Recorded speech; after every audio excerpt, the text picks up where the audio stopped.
ये अंधेरे में ग्रो करती है। अभी तो इसका चार्जिंग है, चार्जिंग मतलब वो वाला चार्जिंग नहीं।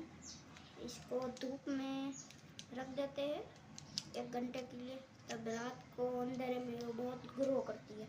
इसमें एक ही कलर होता है, ग्रीन वाला। तो चलो अभी तो धूप तो नहीं है बाहर, यहाँ पर लाइट चालू कर देते हैं पहले। चलो ऐसे लाइट चालू कर दी है हमने। तो यहाँ पर ऊपर लैंप पे यहाँ पर रख देते हैं थोड़ी देर।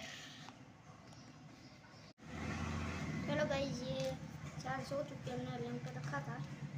अब पहले लैंप बंद कर देते हैं लाइट।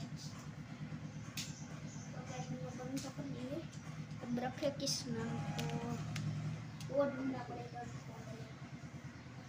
तो गाइस यहाँ पर आ जाओ, यहाँ पर आप देख सकते हो।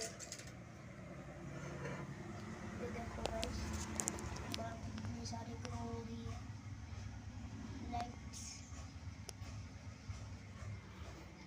तो आपने देखा ये लाइट्स हो रही है ऐसे, जैसी इसमें होती है ऐसी। तो अगर लाइक और सब्सक्राइब कर देना।